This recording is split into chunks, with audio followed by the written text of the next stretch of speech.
Greetings everyone and welcome back to the show. Now today we are here at a wonderful event, somewhere that touches both my husband and myself quite deeply. It's another place other than Lagos, other than Nigeria even. It's another part of Africa. We're here today at a culinary experience called Flavors of Africa, and this is a taste of South Africa in the heart of Lagos.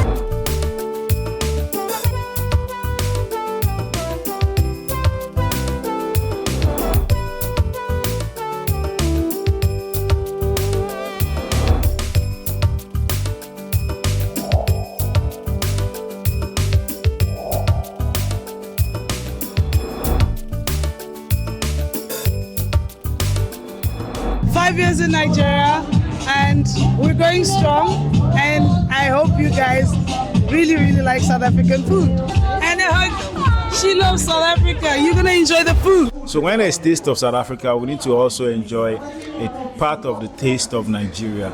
To create social cohesion between South Africans and Nigerians, but to make them realize that as the true continental giants, we have no option but work together towards achieving the same goal. The future is big, it's black, it's bright, and it's African.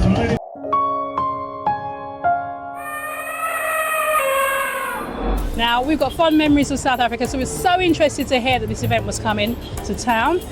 We love the food, the culture. You know, we've experienced South Africa for many years because we lived there for a while and worked there and everything else. So today is just something that we're so looking forward to.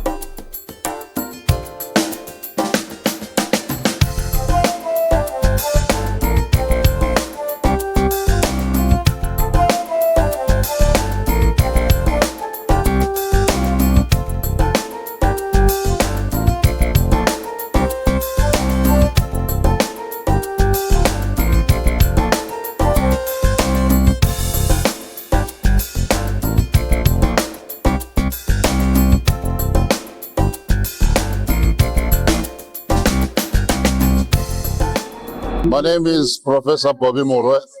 I am the Consul General of South Africa in Lagos, but I also act as the High Commissioner of South Africa in Nigeria.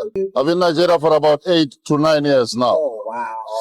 It's a beautiful country, beautiful people. Resilience is what I have learned here, hard work, and of course innovation above all. I respect Nigerians. In the past 3 years, we have been hosting similar events. It's just that this is the first ever event that has ever been hosted that speaks to what you call gastro diplomacy. But on an annual basis, for the past 3 years, we have been hosting our flagship event, which is South Africa Week.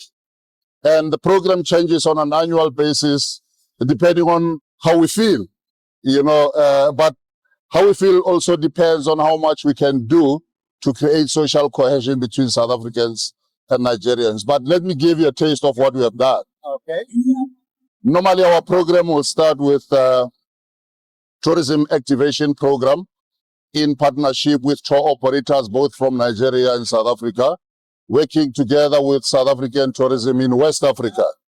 So we activate tourism packages on that day together with airlines. And of course, our flagship carrier, South African Airways, which we partner with. Now, the purpose of that event is to showcase South Africa as a preferred destination for tourism, for business, for conferencing, but including showcasing South Africa as a preferred destination for love. There's a lot of Nigerians who have found love in South Africa, and there's a lot of South Africans who have found love in Nigeria.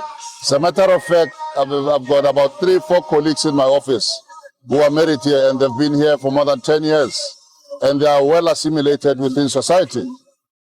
And we also have a movie night, which we showcase as well. It's under your cultural diplomacy, just to bring filmmakers and industry personnel from both countries under one roof to showcase the movies that they have written and produced. And normally the centrality of the messages in these movies is to create social cohesion between South Africans and Nigerians, but to make them realize that as the true continental giants, We have no option but work together towards achieving the same goal. And we also have a trade fair where we have a certain number of companies from both South Africa and Nigeria coming together under one roof to showcase their products with a view to sign deals and make more money, create job opportunities, and contribute to the growth of the economies. We also have a golf tournament. In fact, one of the curators of our golf tournament, which is a South Africa golf tournament, is sitting there. It's called Crossflex International. So this year we had about 105 players from both South Africa and Nigeria, and we had a huge sponsorship pool from both South African and Nigerian companies. And the culmination of that leads to what we call Freedom Day celebrations, because April is a very, very important month in the calendar of our events. That's when we celebrate the heart-end freedom and democracy. So that's basically the summarization of South Africa Week. Yeah. What does the future, lastly, thank you. What does the future hold for Nigeria, South Africa, and for Africa as a whole? Africa is the continent of the future. And it is through South Africa and Nigeria that we will achieve that future that we want. You have the African Union Agenda 2063. And I believe that these are the only two continental giants that can lead the charge in the continent to make sure that we realize that this future that we want for the continent. So Africa remains the continent of the future. We just have to mobilize ourselves, realize our common value systems, realize that as Africa we work towards achieving the same goal. After all, we have to end poverty, we have to end inequality, and we have to end unemployment. So Africa remains the continent of the future. Chef D, I'm a private chef, I'm a tutor, I'm a culinary director, I'm a consultant. Yeah, and I've over the years I've trained about 1,000 students. Yeah, I've trained about 1,000 students, and I'm a strong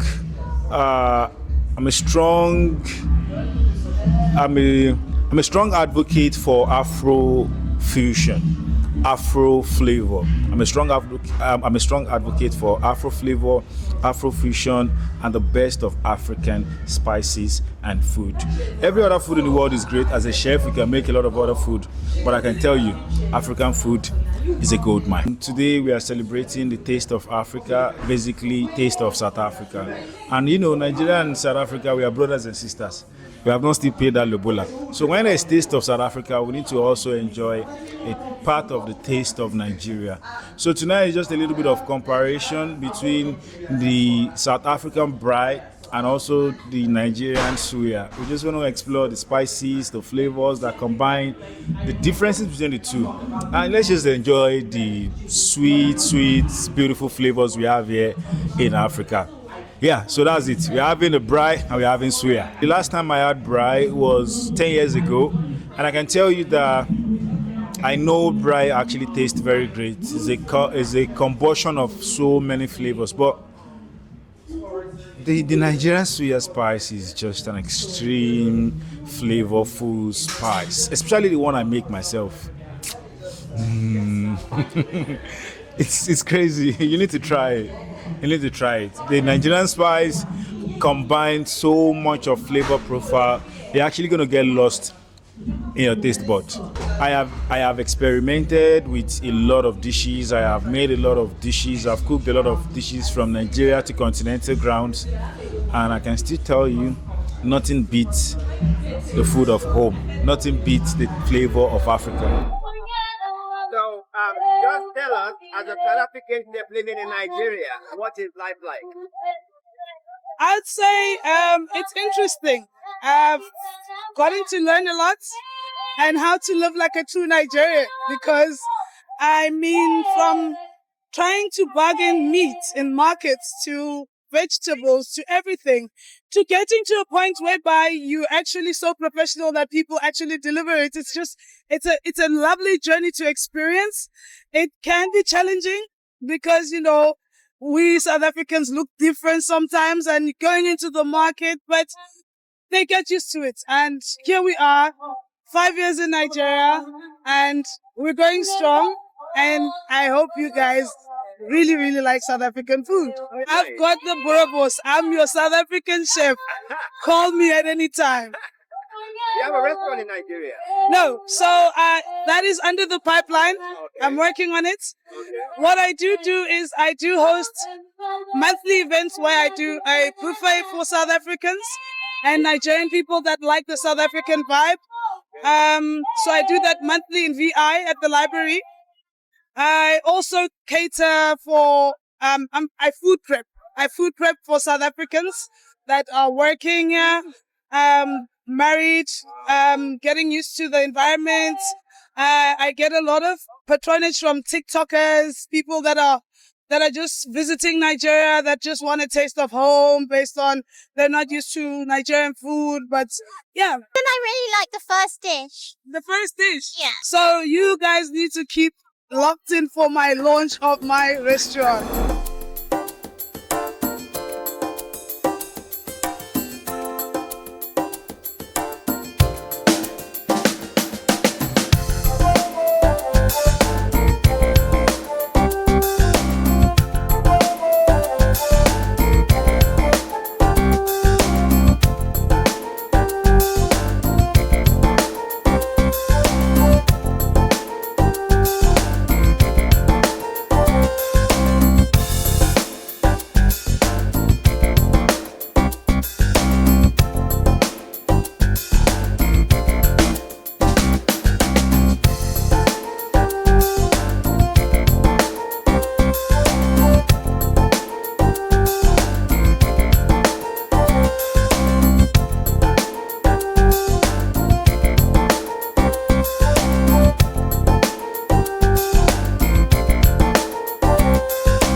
Good evening, my name is Lekki DK and I'm the CEO of Afro Flavor, an African startup committed and dedicated to mainstreaming African cuisine.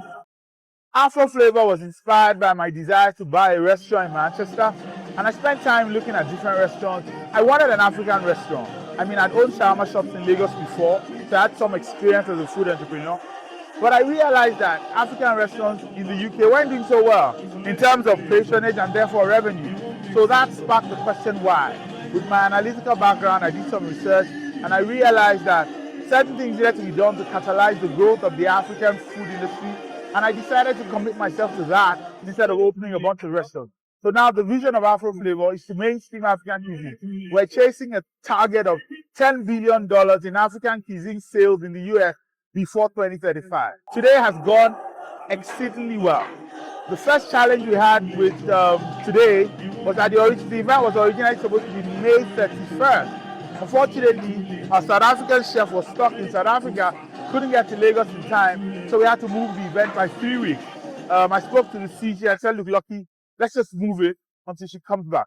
So we moved it to the 21st of June, today, and then we had challenges with rain. In the morning, it drizzled and drizzled and drizzled. And all my colleagues were like, oh, let's go get an umbrella, let's go get a canopy, let's move the event indoors. One of our key stakeholders came. I said, look, Lekki, let's move the event upstairs. I said, no, that I'm very confident that God will give us the weather we have asked for. And the weather was amazing. Around maybe 3 o'clock, stopped raining. 3:30, the sun came out.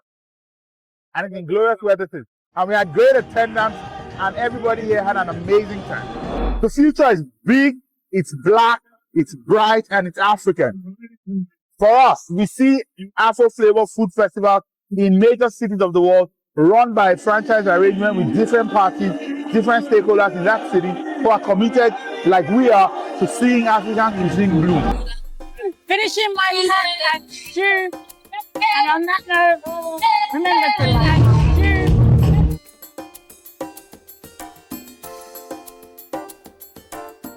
Thank you for watching and subscribe to our YouTube channel.